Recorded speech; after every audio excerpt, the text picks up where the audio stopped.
Hey everybody, it's Thursday. And I hope it's Thursday because this has felt like a long week. And Josh is behind the scenes teasing me. I have no idea what he's saying. So hopefully it's Thursday, and hopefully you are here joining us on this evening's episode of the Night Bite. I'm Josh. I'm Emily. Yeah, we're all out of order. We're all out of order because this and that is. That's actually pretty funny. That's the name of the game this week. All out of order. So I mean, 4th of July is next weekend. A lot of us have that day off. That's cool. It's in the middle of the week. So if you have more than one day off, you're lucky. And so we have this crazy in and out. But I guess that's what made this week in part long, and all the smoke that we're dealing with and all of that. So I mean, I guess how does all that come back and impact our fishing? Well, I don't know. I mean, I think it's been kind of, at least for us here in north central Wisconsin, I think it's impacting the water temps a little bit. You know, the sun's not getting all the way through. We are having some pretty consistent weather patterns besides the last, Saturday or whatever it was. And we got like almost 2 inches of rain, which we needed, but, it's been pretty dry and just kind of warm, and, it's looking like the same all next week. So fishing's actually been pretty decent. We dealt with that front, and that was a little bit of a grind on Sunday, but even that wasn't so bad. We caught some good fish. What I remembered, we only fished one day this weekend, but Saturday, yeah, I think is when we went, right? Because Sunday we did errands, I think, because that rain that came down. But Saturday, we tried a new lake. And so I would say that we did have a decent day. I would say that weather, had the fish. It wasn't the hottest bite of the year, that was for sure, right? But for forging some new waters, things went fairly well. I'm laughing because I had personally one of those days where everything goes wrong, like this, that, little things here and there. And finally at the end of the night, honestly, we struggled with the situation that hopefully you can't identify with, right? You've never had this happen to you. But what had happened is we got to the ramp and there were boaters that were struggling to land their boat or dock it. Would you pull it from the water? Because there were parents instructing young children to swim, not just near the ramp, but on the cement pad even. And so by the time I got up there, I just was the person who insisted on safety at the ramps. And so, hopefully you are not experiencing those types of situations because safety is super important. But certainly coming up to those holiday seasons is when we see people out and about and doing recreation type activities. So if that is swimming, fabulous, hopefully at a beach. If that is fishing, hopefully fabulous out of the boat ramp and everything like that. But I mean, I think we are sliding into summer, and fish set up in some pretty consistent patterns. So looking forward to that and talking more about that. Yeah, absolutely. Speaking of boat ramps, this time of year, not only recreational boat ramps, but the tournament fishing is in full swing. So if you look at, the big Bassmaster Series or MLF or any of those, even kayak fishing, everybody's out on the boat ramps right now. And so we decided to bring somebody in that can tell us a little bit about that. I was going to say exactly those things and more. So let's bring in our guest for the evening, John Rapp. Welcome to the show, and thank you so much for being here. Hey, it's my pleasure. I appreciate you guys inviting me to grace your presence at Crappy Junction. So. Oh my gosh, yeah. Thanks for being here. That was so official. Gosh.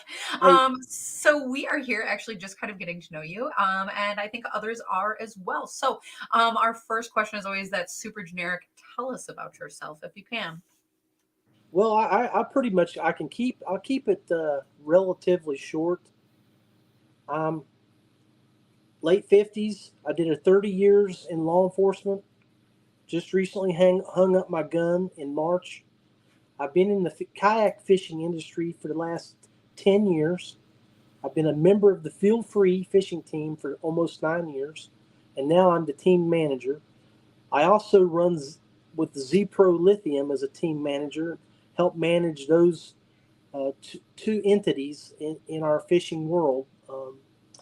As you guys know, and as you're proudly representing there, I hang out with you guys at the Dubro. I like that hat. Dude Bros, So I'm looking forward to next week.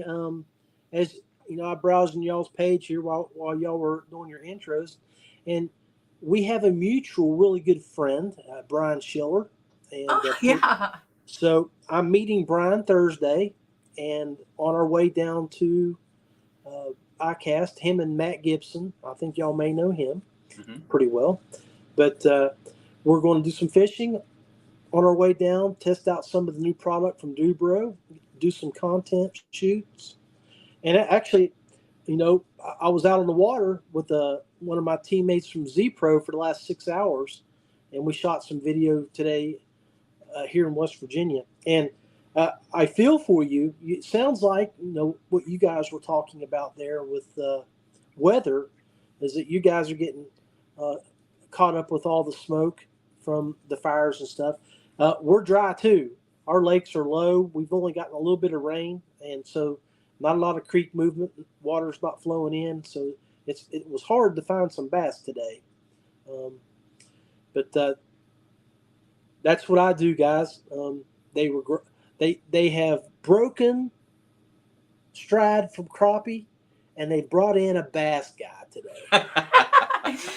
So before the show, we were chatting a little bit, and you and Josh were kind of talking back and forth. But what I was actually going to say, and maybe I'm spilling some of Josh's secrets now, so I hope not too bad. I have no secret. But I think there is a lot of funny crossover, you know, between the bass and the crappie world, because actually, and I will just be honest, I hate hearing this story, is when bass fishermen come on the show and they're like, oh, we're out there and we're throwing our baits, you know, whatever it is, and then, oh, we're catching these stupid crappies and we're throwing them back.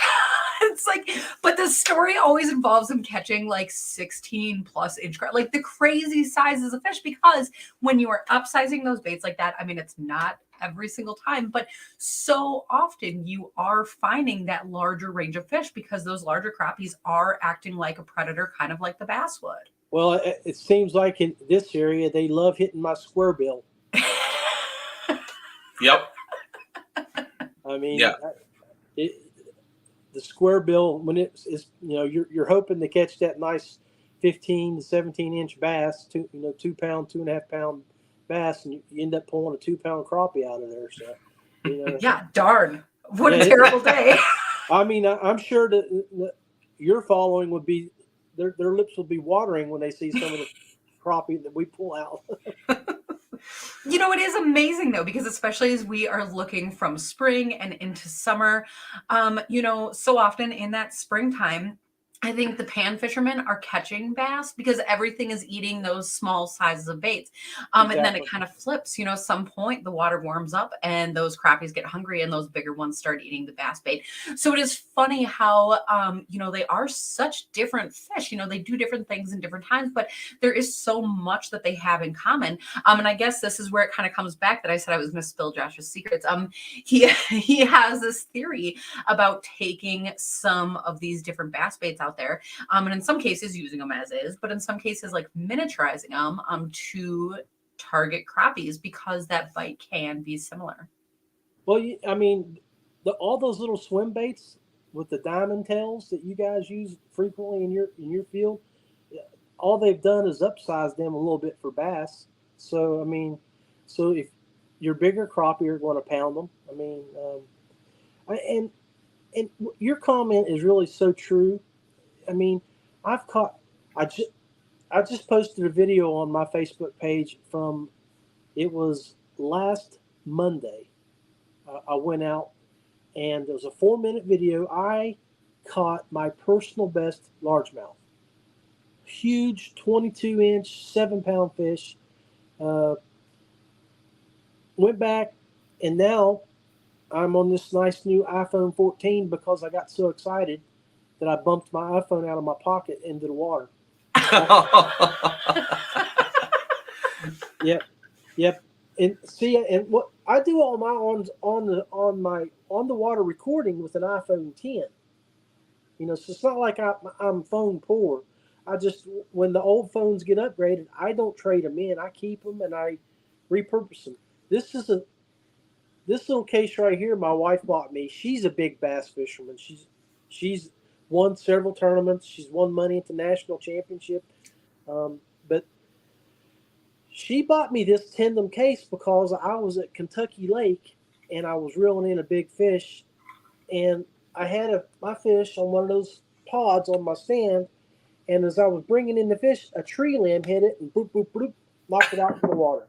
Oh no. This thing right here, they stopped making them after iPhone 8, so they don't make them anymore, and I still use an iPhone 10 in it, but I get some good video. It's just I gotta pay attention to what I'm doing, and but it will I don't lose that phone because it floats. You know, it is so funny because so often we're on here actually talking about ice fishing, and how often do you hear of things going down the hole, and phones especially. But I have to say, I'm disappointed to hear your story because I was so excited to get some different clips and hold my phone around the boat and everything. And if you're saying that it's falling out, that would definitely happen to me. So that's out. Well, it's funny because on my post, one of the guys said, "Well, if you had a bass boat, you wouldn't lost your phone." And I'm like, "Well, yeah, you're right." My comeback um, was that I don't have to put gas in my bass boat, and I can afford to replace it. Because I'm not spending $150 every time I go out filling up my gas tank. So, That is very true. no, I was just giving him a hard time. Yeah. I was going to say, but as a tournament angler, I mean, you are constantly like moving around. You're on new waters. You're forging new spaces. Mm-hmm. So, I mean, I guess how are you? Do you just have like a thing? You don't like to spend gas. You don't do long runs, or just sometimes? No, I have an electric motor, and being with Z Pro Lithium, I've got their 24 volt 65 battery, and it's Bluetooth capable. So I always know the status of my battery before I put it in the truck and when I'm done at the end of the day.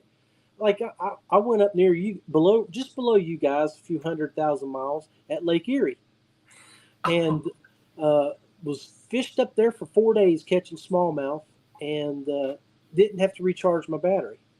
It was zooming around that bay, catching fish off beds. Just a great time. But my kayak is well rigged out. It's not your average everyday paddle kayak. I've got motors. I've got fish finders. It's pretty well a tournament ready system. So. Okay, and so wait, I have to jump in really quick because I forgot the kayak thing because I'm sitting here thinking boat and asking about motors, and obviously now that's exactly so the point is that you are a kayak angler. Yeah, so I was gonna just take a step back here. How did you said you've been tournament angling for the better part of 30 years, you said? No, I got out of law enforcement in 2013. Okay. And I had a pontoon boat, did a lot of fishing off it, sold it, and got a fishing ski. But me and where I'm at in West Virginia, we don't have big open waters. They're just small impoundments, creeks, and we got a lot of rivers. So Beth and I had a little pond crawler that I had gotten from a guy, and we used it for a couple years, and it got a hole in it, right in the seams. And so we're like, well, it's time to update. So we were like, well, we started looking around. We just 20 miles down the road is a kayak shop. It was actually a whitewater shop that sold fishing kayaks. And we're like, that's the ticket. And we've been in feel-free kayaks now since 2014. And like I was telling you earlier, you would really love that. You'll love this story. Is that we joined a local kayak fishing club back in 2014. The very first tournament was in March. It was only their second year of existence, so there was only like 20 people that showed up for the tournament, and my wife was the only female. Smoked us all. Smoked us all. She was one of like 4 people or 5 people that only caught limits. So she took home, I think she took home about $300, $400 that day. So a month later, we go to our next tournament, and there's about 35 people there at that one. She finishes second. I finished third, but we tied. But she had the bigger fish, so she got second place. At that time, she got picked up with Feel Free as a fishing team member, and then the following couple weeks they picked me up as well. And ever since, so I think she's the oldest member on the team now, and I'm right behind her. So That's very awesome. So and we ran a one of the largest kayak fishing clubs in the state for about 4 years, and we passed it along to a friend of mine who runs it now because we wanted to do more traveling, and iCast, all these shows like the shows you guys do up in your areas. Where is that? In La Crosse or wherever y'all do the show? Yeah, so we're actually having we have two fishing shows, one open water show, and that's in Madison. I believe both of the Brian and Brian were both at the Madison show this year. Lots of people at the DeBro booth, like it was super busy. People were looking at stuff. And then we have a second one that's totally ice fishing themed, and that one's in Oshkosh, Wisconsin. So that's the 8th, 9th, and 10th of December this year. So if you're not doing anything, pop up, come hang out with us. Well, I'm going to iCast. We're leaving next Thursday. I'm driving, meeting Brian. We're going down. We're fishing in Chattanooga Friday, somewhere in Georgia Saturday. Sunday we're going to charter down in Crystal River, Salt Flats. And then Monday we're unpacking and setting up the Dubro booth. And then Tuesday he says that he's going to let us run free. We can do whatever we want. Then you got Wednesday, Thursday, Friday. You got iCast. Saturday is the road trip, and I guess he's got to be up somewhere in Indiana for a show Saturday afternoon. He's going to be a busy man. Yeah, no kidding. So yeah, and then I turn around a week after that, and I'm flying up to Anchorage, Alaska, to go see my son, who's up there in the Air Force. I haven't seen him in about 4 years. Wow. Oh wow. He re-enlisted and stayed up there, and I'm like, well, I guess I need to make a trip up there and see you. So. Yeah. For sure. That sounds like an awesome couple weeks for you. It's going to be busy. Before I know it, August will be here, huh? That's, oh my gosh. Yeah, that's for sure. That's when we have a fishing vacation, so that'll be kind of fun, hopefully. Not nearly as far as Anchorage, Florida to Alaska, but I know it. Isn't that crazy? Yeah, that's corner to corner right there. So, as somebody who has been kayak fishing for 10 plus years, I was going to say like a long time in relation to, I guess, what I'm going to say. Right now, kayaks are the fad. For some people, this is brand new. There's a lot of new stuff out there. And I guess the products and accessories, there is some new stuff there. So that's cool. But I guess kayaks in general, is that a passing fad, or is that just something that's here to stay? No, it's the fastest growing sport in America right now, without a doubt. I mean, go back out. We'll just use little old West Virginia as an example. Okay, in 2014, we had one club only had at the beginning of the year 20 members. Fast forward 2 years to 2016, I was helping running that club, and we were averaging between 90 and 120 kayak anglers a tournament. So we ended up splitting off and creating 3 new trails, and those 3 trails were averaging in 2017, 18, 19, between 45 and 100 anglers per event. So, I mean, right now there's 3 main clubs in the state. There's a little bit of a downturn right now, and I don't know if it's because of the economy, gas prices, just cost of living. Everything right now is a little high. We haven't seen the numbers that we've seen in the past, but it's not a dead sport. And matter of fact, that was what my podcast was about last Tuesday night. Is kayak fishing dying in West Virginia? Had a lot of people jump on there. A lot of people took it as tournament fishing because that's what a lot of people know of in the area, but it's not. As a whole, I can remember driving around here in West Virginia, and I would have a kayak in the back of my truck, and I would go 100 miles up the road and not see anybody with a kayak. right? Now I can't go 2 or 3 miles without seeing kayaks on top of trucks, out of the back of trucks, anywhere. I mean, it's it's a great way to get off the bank, get out on the water, uh, and get to fish that you can't get to any other way. You can float in 2 and 3 inches of water.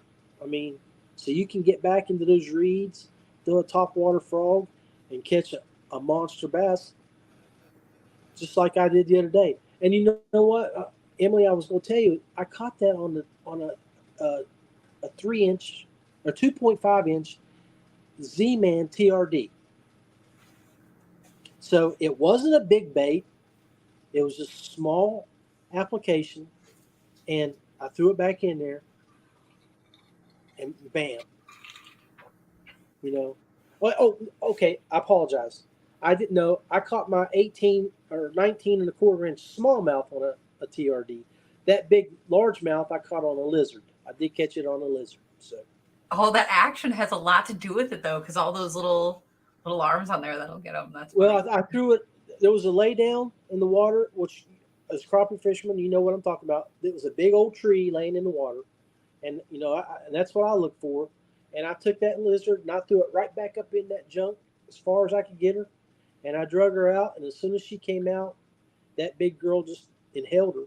So Well, and that's so funny that you talk about, having the smallmouth on the big or on the small bait, and then catching another big fish on a bigger bait. And for us, like we fish, like you said, laydowns a lot, being pan yeah, fishermen. They sit in there, and that's why bass are usually in there, is because that's where all the bait is, whether it's the panfish themselves or the minnows and stuff. right, right, Um, but I find that we find ourselves talking every once in a while when we're fishing, because I think of myself as almost a flip fisherman, because bass people like to categorize themselves as, like, I'm a topwater guy, or I'm a yeah, finesse guy, finesse, and I'm a right, and I would be a flipper. That's what I would do. I would like to flip brush, and I would flip pads. But for me, I still do that. Only my setup is a heavy spinning setup with a float, and that's just so I can keep my small bait suspended, because I don't need them to go all the way through into the brush. right. But there's some really cool techniques coming out in the bass world, because I always search. One great thing about YouTube is you can just search, like, popular bass techniques, and anything that's if you keep up with it, anything that's new will pop right up at the top, and so you can take a look at it. And there's a lot of cool stuff coming out of Japan. And so in a Oh, couple weeks, we're talking with Matt Steffen. He just started a lure company. It's going to be really cool to chat with him. He's in our neck of the woods, but that lure company focuses on something called hover baits. Are you familiar with that technique? yes. That's kind of like I call it the Ned rig of 2023. That's the new hot way of fishing. And I'd never heard of it until maybe, I don't know, a couple weeks ago, whatever. I was doing my little search, and I go back and look, and or in Japan, they're using like crappie baits. Like, that's what, like, here in the US, where guys are putting in, the 4 inch flukes or a 3 inch fluke on it, and they're fishing it that way, just a little bit bigger bait. But going back to Japan, they're throwing like 2 inch baits and still catching fish. And now that got me thinking, like, this is like right up Emily's alley. She's gonna love this. She can cast it right into the tree and pull it out. There's no float involved. It just is like, and it doesn't sink hardly at all. And it has like this really cool action. So for me, I think I take a lot from bass fishing. And so I love talking to you guys when you guys talk about like what you are throwing up there, because it's always something where it's like, well, can I make it smaller? Or just try it and see if I do catch that big crappie, you know? Well, really kayak fishing. And one of the things that I was talking about with my show day before yesterday, I went out with my nephew who's really, really green. He doesn't fish. You could tell he was a bank fisherman, and he fished with live bait. He was in an old kayak I gave him, and he had his bass set up and had a swivel on it. And I'm like, Man, cut that swivel off and tie that hook directly on there. We want a Texas rig, a Senko. You want to get that little flutter action when it hits the water and drops down in the brush. And so, and he was having some difficulty casting and everything. So I did a show on some things about how to introduce people and help people in fishing. Don't recreate the wheel. Don't people go look at YouTube when you're a bank fisherman and you fish in front of you. So when you're in a kayak or when you're in the boat, you fish in front of you. You're looking where you're fishing. You're not casting that way. You're not. You can't set a hook like that when the fish is over here. You got to be able to look where you're at. So that's one of the things I was trying to tell him, and because he was doing this, and the boat was drifting around, and he was still wanting to fish over. I'm like, take your paddle and turn that nose around there, get face it, and then pitch back in there. But he was throwing a huge bait, and I'm like, dude, you need smaller presentation. I said, it's just beginning of summer. Fry are just starting to pop. They just spawned.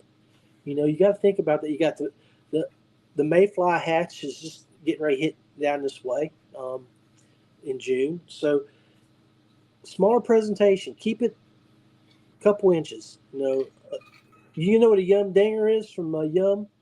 Mm-hmm. I threw him a bunch of different color Yum Dingers. So throw those on, Texas rig them, work them in there. He didn't catch anything other than panfish. He caught about 8 bluegill. But he was happy. He caught fish, and I talked to him the other day, and I'm like, "Bro, you serious? You want to learn how to fish? If you want, I'll come down and show you some stuff."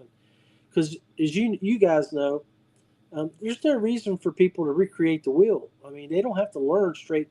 If we can go impart knowledge to them, and they can jump from first grade to eighth grade in a couple weeks. They don't have to relearn everything. Teach them a couple nice knots to tie hooks on. The Texas rig, the Ned rig, which is basically all it really. Ned rig's a jig, right? So you're teaching them how to throw a jig. But that's some of the things that I want to work with those young folks with, and that was trying to want to teach him and teach all those folks. Crappie fishermen, you got to tie hooks on too. I mean, so if you are interested, the Paddle and Fin podcast group has Bass Fishing for Noobs. Well, it's noobs related, and anybody that needs to learn a little bit more, go look up Sean and Susie, who run that show, and maybe you can learn a trick or two there. It's all about not just bass fishing, but fishing. Mm-hmm. And and you know what, Josh, I'm waiting for those hooks, Big Daddy. I got them up in the garage. We'll talk later. Man. I had a Ned rig tied on with I did all that spiel and I missed my whole point. What I was going to tell you because I'm an old man and I forgot. But downsize. When a guy fishes like you guys fish out of a big boat, you're standing up, you're looking up, you're looking down. You can really see things a lot better. When you're in a kayak, you're down on the water. So when you're setting the hook, that line is not. It's not coming up at that angle. It's still down in water angle. You really got to get that tip up and really got to set it hard. I always tell people downsize their hooks. Instead of using a 3/0 or 4/0 hook, a heavier braid gauge hook, use a 2/0. Use something that can slide in that mouth because you don't have to use as much torque and pressure. You can still get it in there, and might have more success in your hookups.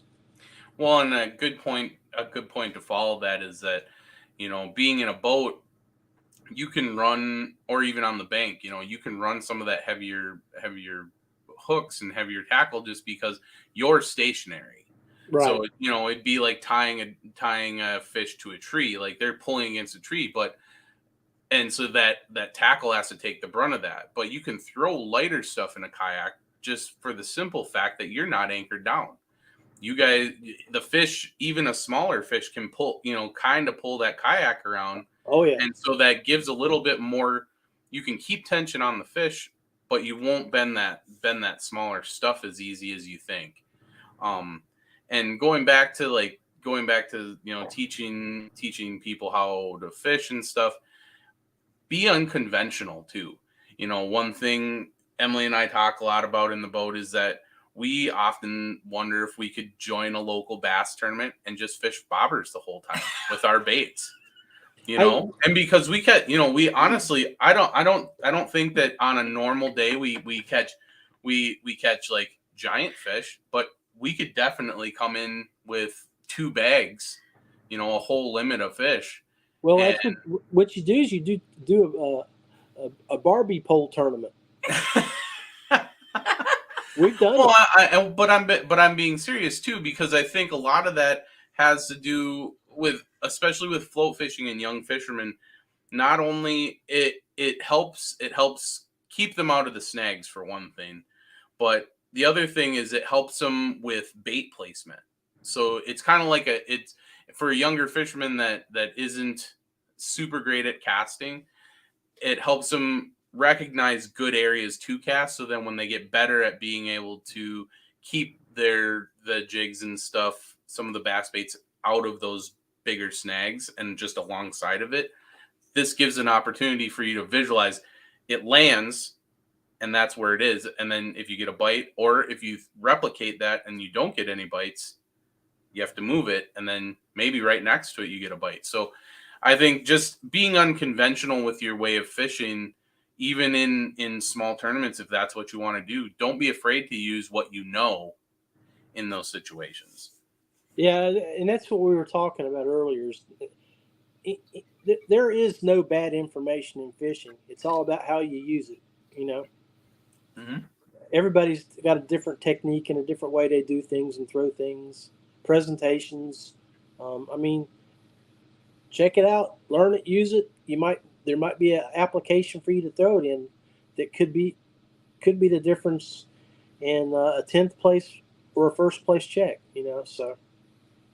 Well, I'm betting that sometime later in the summer and in the fall, you would probably have a pretty good laugh at some of my setups, because sometimes I'll throw a 4-inch fluke or a paddle tail under my float, and it looks pretty silly, but it catches some fish. I believe it. I mean, and it goes back to what y'all were talking about earlier. Is, it's spring, small presentations. As summer comes around, the bait fish get a little bigger, and so you go with the size. You move it up a little bit, and then you see those guys that are always throwing those huge swim baits, catching huge fish. I'm sure that's in your world. That 4-inch paddle tail is your huge swim bait. So, yeah, for sure. So coming up into the summer here, if people are looking for bass, do you have go-tos that you reach for first? Oh yeah, without a doubt. For my neck of the woods, it's finesse fishing. I normally carry 4 fishing poles with me, and I always have a Ned rig with a TRD tied on, and that's just a little 2.5 inch, looks like a piece of a straw, something like this, about that long, and different colors. I've been throwing what they call yoga pants here the past month, which is a really dark, almost black color bait, and that's what I've been catching my fish on. I always have a Texas rig tied up, and then both of those applications are spinning applications for finesse fishing, and I'll have a fluke or a lizard or some type of creature bait tied on to throw back into the marsh waters, the pond scum. And then, speaking of that type of water, always going to have a top water type thing, a frog, a whopper plopper, and with that, I'll normally have braid tied on with a bait caster, 12, 15-pound braid, so I can reach out and touch somebody with it and make sure it gets back when I'm reeling it. those are three of the setups, and then the fourth one, and again, it's because of my water down here. We fish. Our rivers are fast. They're rocky. You got a lot of shoals and white water that you got to traverse through. So I always keep a square bill tied on. Right now, I've got a square bill tied on from a guy out of Ohio called IHT Custom Baits. He made me a custom. It's basically almost a solid yellowish gold square bill to mimic a perch, and I throw it a lot. So that's what my four are normally tied on. That's actually awesome. I know we once in a while like to watch on YouTube Clayton Schick, and he'll say, if it ain't chartreuse, it ain't no use, right? But I think that there is something about like having that gold tone, or if you have that metallic in there, that is a bait that just seems to work like in all the water situations, the clarity, the qualities, all the things. Yeah, I mean, the lake I fished today is it's called Summersville Lake, and a lot of schools come to this lake because it's one of the clearest lakes on the eastern of the Mississippi. You can see the bottom at 20 feet, and I mean you can see fish. One of the guys I was fishing with today, he released his 14-inch smallmouth, and I tried to video it, but I could watch it go down, suspend down, and it was just kept going down, not in a hurry. And I'm like, that thing's down about 10 feet already, and we're watching it, and they're like, that's a bit. It looks huge. I mean, you know, you're like, wow, that fish looked really big after you let it go. But yeah, it's a clear water. Virginia Tech comes up here with their scuba classes and do all their scuba diving and for their training and stuff. It's called the Little Bahamas of the East, and it's very hard to fish because it's a Corps of Engineers lake, Army Corps.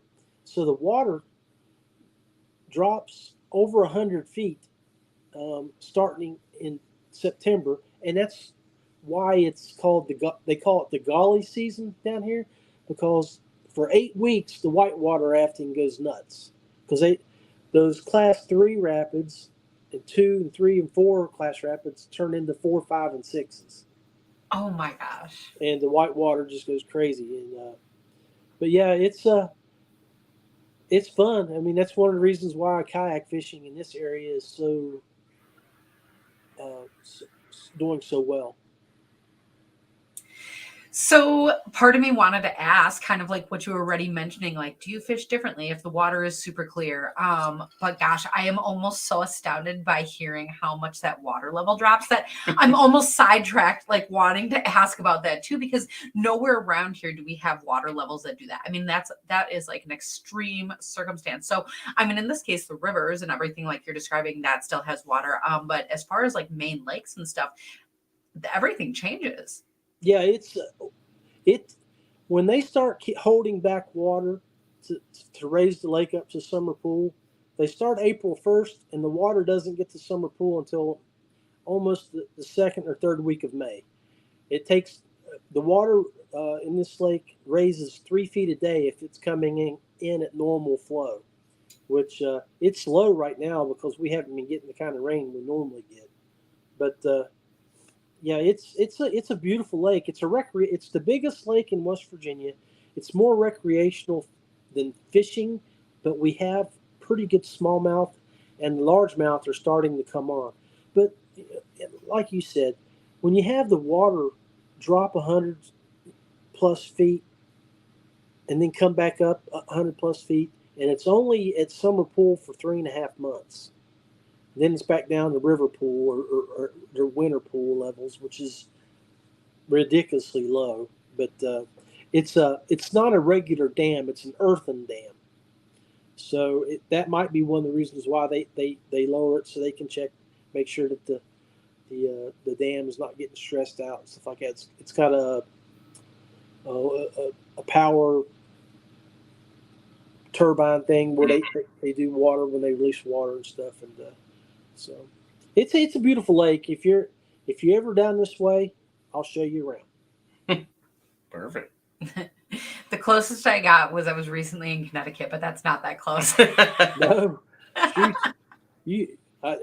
if you had to go to Connecticut from where you're at, you must have went I-70 all the way across if you drove through Well, Pennsylvania. I let the airline pilot decide that. There you go. So you flew. No, to be honest, I think we all joked because we flew like north and because we had a layover through Detroit of all places. And so we ended up like going through Canada twice and like back. It was really funny. Everyone on the plane was like, because it was the seats, you could see the little map on the back. Everyone's like, what is going on? Well, it's funny. When I go to Alaska, I'm laying over in Chicago, and I was telling Brian, he's like, "Man, you should just extend your layover for a couple of days and come fish with us." I'm like, "Well, yeah, it'd be pretty good. It'd be pretty cool if I could do that." So. Yeah. Yeah. Yeah. Well, and I think that's a funny thing about places like Chicago is, I mean, when you have such high population densities, first of all, finding somewhere to actually fish can be a little bit tough. But I think so often some of those community ponds and those places that are like right in front of your face get so overlooked, honestly, just because they're right in front of your face. So I'm not expecting that you like leave O'Hare and like go and fish in Rosemont because that's probably not the right thing to do, right? But like going out by Brian, I bet he's got some good fishing. Oh yeah, you know Brian. You know Brian's got fishing holes. He's got the honey. He's got the honey. Oh my gosh, that's so funny. Well, I'm also in part just saying this to force myself to look forward to this urban fishing experience because my parents live down by Chicago and we're visiting them this weekend. So our fishing report next week is going to look different than normal. Oh, awesome. Yeah, that ought to be interesting. It's always good to switch it up. We don't mind bank fishing so much. I mean, you earlier you referenced us fishing out of a big boat. I would say it's like a glorified kayak. I think it took us almost a year to get enough hours on our motor to consider it broke in. I'm And then- I'm looking at your glorified boat right there with looks like it's got 8 speakers and a big boom box back there. And, You're on the wrong crappie junction page. Yeah, Nope, that's not us. No, we troll a lot. And something that is kind of fun for people listening is that if this time of year, it could probably I would venture to say it would probably hold true in most areas of the country. Once your water gets into that low to mid 70s, that summer pattern consistently, down south, that would be probably in the mid 80s. But once you get that consistent warm water, just try throwing a line over the boat with a paddle tail or a twister tail and just troll shorelines. Just troll the weed lines between, it depends a lot on water clarity, but a general rule for a lot of aquatic vegetation is like 7 to 12 feet is a very good place to start, where the weed line starts to taper off and you get kind of that wall. And that's a very easy structure to fish. And if you have a boat and you're new to it, or you have a kayak and you're new to it and you just want to map the lake and get used to your equipment, this is a great way to do both of those things and catch fish at the same time. And it really teaches you areas of the lake where fish are, and it's replicable. Like you can replicate that every year after year on that same body of water. Those fish will flock to those same areas, and it makes it really nice to have those lakes that you have down like that. We love small bodies of water because they're a big confidence booster. If we love exploring, but then that can wear on a person. You can get to exploring and start doing new waters, and then you're not doing so well, and then you start second guessing yourself, and sometimes you have to go back to one of those places where you like crush it, and you have to do what you're good at, and then get that confidence back. And like I said, trolling doesn't have to mean planer boards and crankbaits and depth charts.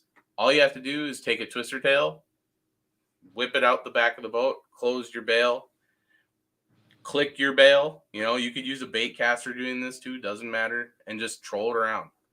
You'll catch fish, I promise. If you've been watching this episode, it sounds like what you need is a gold square bill.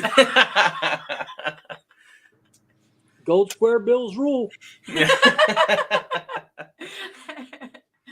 Oh my That's goodness, awesome. that is awesome. So as far as this summer coming up, you were saying that you are going to be going to Alaska and all of that kind of stuff, but I imagine that you have tournaments and all of that coming up as well. Yeah. Well, the tournament that we just did last weekend, where I caught that big small. Well, I think it was like 2 weekends ago. We had I think 35 guys show up. I finished eighth, and I thought, I mean, I went in all peacocky thinking, give me that big bass money. Nobody gonna beat my 19 and a quarter. And one of my best friends, who runs the club now, he was sitting out on the lake, had his phone up, and he was grading fish because we used Tourney X management system. He was out there grading fish, and he threw a Cinco out, and his rod went like that. He's like, "Well, it ain't windy out here," and then it went boom, and he's like, "Oh, that's a good one." And we just came back from Lake Erie. We went up there together. We travel a lot, and he pulled in a 20 and a quarter smallmouth. So That's he was, awesome. he was a gracious winner. On our way after the tournament, he took me. We went to a Mexican restaurant, and ate a nice meal before we broke our separate ways to our homes. So he was pretty cool about it. That's funny. awesome. So Um, do you guys do any this as crappie fishermen? Do y'all have like any tournament trails, or do y'all do uh, like the best five fish tournaments in the crappie world type thing? Crappie tournaments have not really hit the north very hard. Us in particular, we're not huge into tournaments. Not for any reason other than we're both of us are pretty competitive, and we both have a very we're very patient when it comes to fishing. We're very impatient when it comes to missing fish. So we can you know we watch a little bit of it um So down south, but did you hear it? I just Emily, I apologize if your ears are still burning from the echo from West Virginia when used that really. I dropped the F bomb out there, and I know it probably reached Wisconsin. When you're talking about missing those fish, I missed a nice one today, and I'm glad it wasn't recorded. But I am a little embarrassed to say that I dropped an F bomb out there. I all I could do misery loves company, and the other day I honestly I lost a really nice walleye. I was the net man. The boat was moving and I just like got sucked into the moving and it just didn't go well. And so I've just been in pain about it ever since, to be honest. Wasn't So even hurt. it wasn't even my fish. I just feel terrible. I feel terrible. Yeah, I feel your pain. We kayaks are always moving. It's tough to get. You have to really you have to grab that pole and just really pull that fish really and hope that it doesn't dive on you when you're stuffing that net underneath it. So. Well, and we unofficially live on that lake now because we're gonna find that fish again. Or try. Yeah. And that's funny. The lake that we've been talking about, my lake here, Summersville, has a huge walleye population. It's very well known to catch some really quality walleye here. Oh, That's awesome. so cool. That is a ton of fun. Feel like I'm up in your neck of the woods, except the lake area doesn't hold muskie, but if you go up the river, there's a lot of muskie in it, which is really weird. I've always wondered why the lake doesn't hold some monster muskie in it, but for some reason or another, they just are below the dam, going to the other river, which is the Kanawha River, which is part of the New River. Um, and everybody knows about New River muskie. I mean, they're monsters. So. Yeah, that's exactly what I was gonna say. crazy. Yeah, I don't know why or how they would live there like that, but it is crazy that none end up in the lake. Yeah. Just the really sneaky ones that you haven't found yet. They're probably in there. We have some extremely huge catfish, but when you got the kind of rock croppings that we have, they can slide in those rocks and just hide forever, and then just come out and feed on your crappie when they get hungry. Oh my gosh, I love catfish almost as much as crappie though, so that's okay. They can have it. They can have it. That's so funny. So I believe a minute ago, Josh had going across the bottom some of your information if people want to follow you. But as far as all of this fun stuff that we talked about tonight, you put a lot of this out on your social media platforms. Yes, although I am a tournament fisherman, I do create a lot of content. And when I'm done with you guys here, I'll be upstairs doing a little editing on some of the stuff I did this afternoon. But I use my iPhone on quite a bit of stuff. Folks, if you're not using the iPhone, my first 3 shows at the beginning of the year, I was talking about that tool. There's so many great programs that you can edit right on your phone and upload stuff, and it's just as professional as using DaVinci, Resolve, or anything else that you would use editing-wise. There's a program that I've been playing with right now. It's called Superimpose V, and it basically eliminated 4 programs that I had before. Like where I could take and layer videos and then use transitions. Matter of fact, we have a little raccoon that visits around my house. Oh. And yesterday, me and Beth went outside, and she came up, and I was able to hand feed her some marshmallows. So I edited it right up and flipped it right up there on my Facebook page. But the Rusty Hook podcast is most of my video applications, just like you guys are doing here with StreamYard on Facebook. I use it on the Rusty Hook kayak fishing page.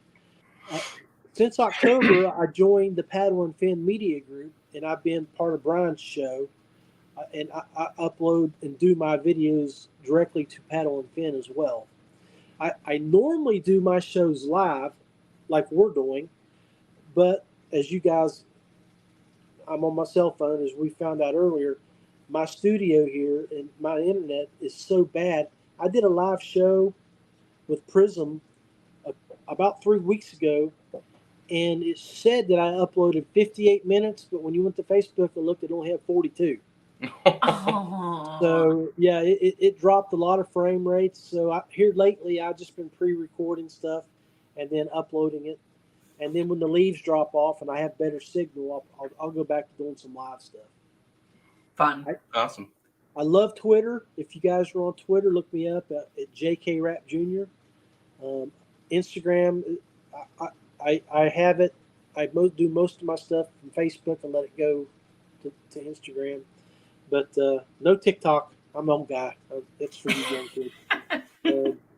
But yeah, YouTube, it's there. I do have a Twitch channel, but I'm not doing live stuff right now, so it's not getting the live feed that it normally would get when I stream. So, all right, awesome.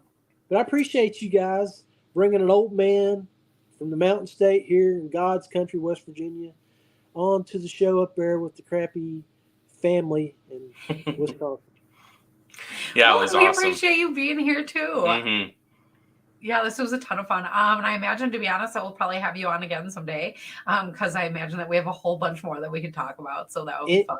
Yeah. Hey, we're part of the Dubrow family, and anytime you need assistance or just want to chit chat about all things that we love, and that's fishing, and I'm game.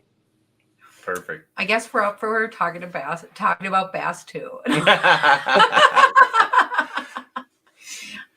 But to the people at home, you guys are always part of the fun as well. So thank you guys for joining us, whether it is here on our live show, if you're joining us later on YouTube, or joining us as a podcast. Those are all your options. And hopefully next time you're listening to us, you're heading out fishing. So thanks everyone for being here with us, and looking forward to seeing you on next week's edition of The Night Bite. Night, everybody. Have a good night.